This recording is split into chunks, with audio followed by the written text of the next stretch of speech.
Salut les amis, bienvenue sur ma chaîne. Aujourd'hui, je vais vous donner quelques conseils après les fêtes pour réussir votre perte de poids si vous avez décidé de le faire. Bienvenue sur la chaîne Jean-Michel Cohen, la chaîne où on ne parle que de nutrition et où on ne vous raconte jamais de salade. Masterclass, menu personnalisé, suivi diététique individualisé. Rendez-vous sur le site docteur.jeanmichelcohen.fr. En général, après les fêtes, la plupart d'entre nous, on a pris un peu de poids parce qu'on s'est laissé un peu aller et on va vouloir maigrir. Peut-être que vous allez rejoindre le programme Savoir Maigrir. Si c'est le cas, vous savez que dans le programme Savoir Maigrir, vous allez recevoir une vidéo de moi tous les jours. Vous aurez des menus et des recettes. On choisit un modèle de régime avec vous. On a 80 profils différents, donc ça tombera exactement sur ce que vous devez faire. Vous aurez des fiches pratiques qui vous permettront de savoir quoi faire en cas d'invitation, de repas au restaurant.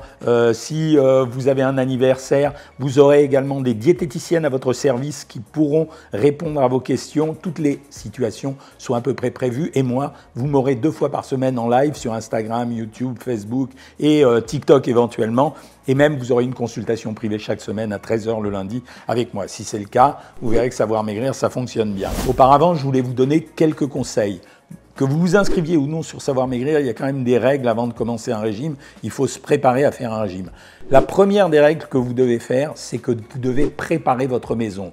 1. Vous devez vider de vos placards, même si vous avez de la famille ou vous faites un placard à part pour vous, videz de vos placards tous les produits qui vont vous tenter et équipez votre maison. Équipez votre maison. On ne peut pas faire un régime en se contentant d'ouvrir le réfrigérateur et se dire tiens, qu'est-ce que je vais manger aujourd'hui et puis choisir les aliments. D'ailleurs, ça m'amène à la deuxième consigne. Ça veut dire que vous devez préparer dans votre réfrigérateur l'ensemble des produits qui vous seront utiles. Alors, je ne vous dis pas de le faire pour 15 jours, mais pendant 3 ou 4 jours à faire votre régime. La troisième chose, c'est que vous allez être tenté, surtout si vous avez pris du poids, de vous jeter sur les régimes difficiles. C'est bon, on se sent très fort parce qu'on a bien mangé les jours précédents. On se dit, bah voilà, je vais attaquer. Le matin, je vais rien manger ou juste un yaourt. À midi, allez, juste un steak, une assiette de légumes bouillis, un yaourt. Vous allez faire ça le soir. Vous ferez ça 3-4 jours. Le 4e ou le 5e, soit vous aurez une occasion, soit vous allez péter les plombs, et dans ce cas-là, le régime est foutu. Non seulement ça va faire rater votre régime, mais en plus ça va entraîner un sentiment de culpabilité,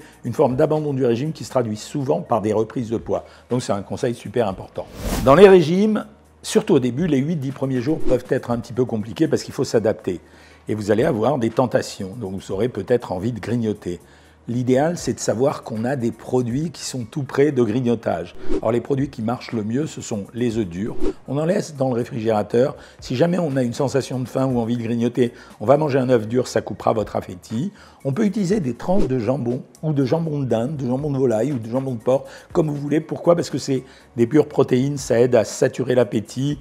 Ça a un petit goût, donc ça vous permettra de grignoter quelque chose et d'attendre le repas d'après. On peut mettre des laitages à 0% ou nature, mais surtout sans sucre. Et puis on laisse traîner des fruits. Sauf que quand on a un fruit, croquer une pomme, des fois, c'est pas évident. Alors on la coupe en quartiers, on la met dans un saladier, on la laisse traîner dans le réfrigérateur et on peut piocher de temps en temps à l'intérieur.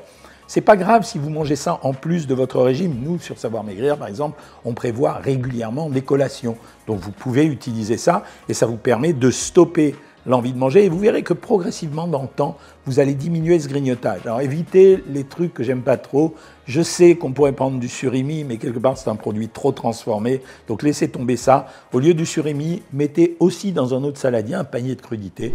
Alors il n'y a pas que les bouts de carottes et les bouts de concombre, hein. On peut rajouter des tomates cerises, du fenouil cru, du chou-fleur cru, des cornichons.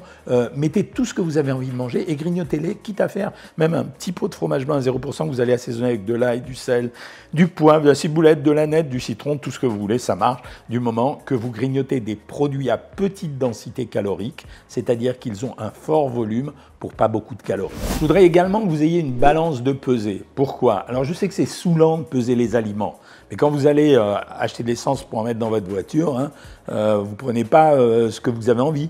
Vous décidez 20 litres, 25 litres, etc. Les régimes, c'est exactement la même chose. Quand vous prenez 100 grammes de viande, c'est à peu près 150 calories. Si vous en prenez 200, c'est 300. Oui, les calories, ça fonctionne dans un régime. Si vous ne comptez pas les calories, si vous prenez des steaks de 200 grammes sous prétexte qu'ils sont grillés et que vous prenez des pâtes 300 grammes sous prétexte que j'ai mis des pâtes dans le régime, parce que oui, dans nos régimes, on met des féculents régulièrement, bah, ça n'a pas la même valeur que si je vous donne 200 grammes de féculents et 125 grammes de viande. Donc oui, ayez une balance de pesée. Alors, par contre, je vous demande de ne pas être obsessionnel. La balance de pesée, elle doit vous servir à cadrer et à caler dans votre tête l'image de ce que doit être la portion que vous devez prendre. Ça dure quelques jours, ça veut dire que vous pesez pendant quelques jours. Il n'y a pas grand-chose à peser dans les régimes que je vous donne. Il y a le pain, les féculents et les protéines, pas plus que ça. Légumes et crudités, je laisse en général à volonté. À volonté signifiant pour moi un peu, beaucoup ou pas du tout. Hein. Des fois, si vous avez beaucoup de légumes, bon, si ça vous saoule de manger les crudités, ne prenez pas les crudités. Donc, utilisez cette balance de pesée. Et après, une fois que vous aurez repéré les rations que vous devez consommer, soyez gentils. Au bout d'une dizaine de jours, d'une quinzaine de jours, faites des contrôles. C'est-à-dire que vous servez d'abord et vous pesez après pour vérifier si vous n'avez pas monté tout seul, ou toute seule, vos quantités progressivement, ce qui est quand même quelque chose de naturel. Vous savez qu'on a un problème chez les gens qui maigrissent, c'est souvent, ils sont incapables d'estimer leur prise alimentaire. Moi, vous, les autres, on est incapable de faire ça. On a tellement de routines qui sont mises en place que ça compte. Autre conseil, préparez vos assaisonnements à l'avance. Ça veut dire que moi, je dis toujours, mettez une cuillère à soupe d'huile dans vos salades. Ne prenez pas la bouteille pour balayer votre salade avec de l'huile, ça ne marche pas comme ça.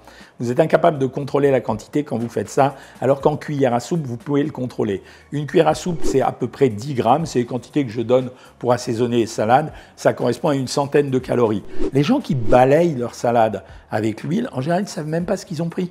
Ça veut dire que des fois, il y a 3 cuillères à soupe d'huile, des fois, il y en a 4. Ben, on passe de 100 à 300 ou 400 calories, et on mélange la salade, puis on n'a pas l'impression d'avoir mangé, parce que l'huile, c'est un produit liquide. Donc, c'est pas la même chose que quand on mâche un aliment. Donc, faites très attention à ça. Et quand je dis préparez vos assaisonnements à l'avance, soit vous le faites avec la cuillère à soupe en dosant l'huile, soit vous préparez une vinaigrette. Vous avez mis moitié huile, moitié vinaigre. Vous savez combien de cuillères à soupe il y a à l'intérieur. Et comme il y a l'huile et le vinaigre, vous prenez 2 cuillères à soupe à chaque fois. Mais préparer ces assaisonnements, c'est apprendre, il faut le faire. Hein. On en parle tout le temps, mais personne ne le fait, que les épices et les herbes, ça change le goût des aliments.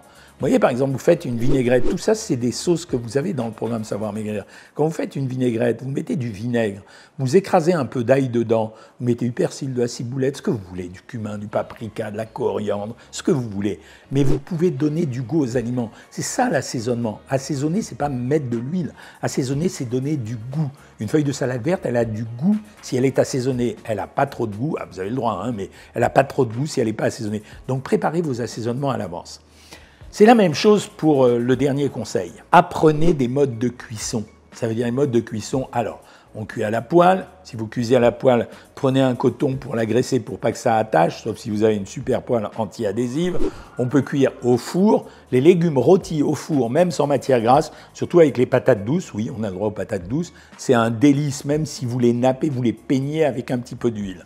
Vous pouvez cuire au micro-ondes, réchauffer au micro-ondes. Il y a des nouveaux appareils, les air fryers, qui permettent d'obtenir des cuissons sans utiliser du tout de matière grasse. C'est de l'air chaud. Vous pouvez cuire à l'eau bouillante. Vous pouvez cuire à la vapeur. Tout ça, ça change la texture d'un aliment. Mais vous pouvez jouer avec ça. Mais tout ça, vous inquiétez pas. Si vous ne savez pas le faire, on vous l'apprend sur le programme Savoir Maigrir.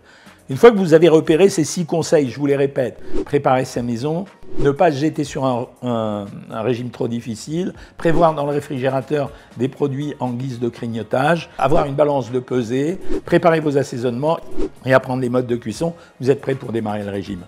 Un régime, ce n'est pas une course de vitesse. Un régime, les mots que j'utilise dans les lives, quand je les fais sur YouTube et sur tous les réseaux, il y a toujours 3 mots que j'utilise, persévérance, endurance et patience. Le plus important d'un régime, c'est l'objectif, ce n'est pas la durée de temps, quelle que soit la cadence. Il y en a qui vont maigrir très vite, d'autres moins vite. Dans ces programmes, je vous apprends à mieux manger pour être en bonne santé, pour ne pas perdre le plaisir de manger et en plus pour perdre du poids. Voilà ce que j'avais à vous dire. Je vous ai déjà souhaité une bonne année il y a quelques temps. Eh bien, je vous souhaite un bon début d'année. Les bonnes résolutions, c'est un truc pour se faire plaisir. Quand on fait un régime, c'est pour se faire plaisir. Et donc, tant que vous aurez des avantages à maigrir, plus que d'avantages à manger, vous maigrirez. Et si vous avez plus d'avantages à manger, pour quelque raison que ce soit, parce que ça vous soulage, ça éponge vos douleurs, parce que vous avez trop d'invitations, alors à ce moment-là, vous ne maigrirez pas, mais vous le ferez de toute façon plus tard. Voilà ce que j'avais à vous raconter. Je ne vous dis pas si vous avez aimé cette vidéo. Si vous avez aimé cette vidéo, vous vous inscrirez sur Savoir Maigrir et vous verrez que tout ce que je vous ai raconté, c'est vrai. D'ailleurs, vous le verrez pendant ce mois-ci au travers des témoignages que je vais vous envoyer. Et moi, je vous dis quand même à bientôt les amis.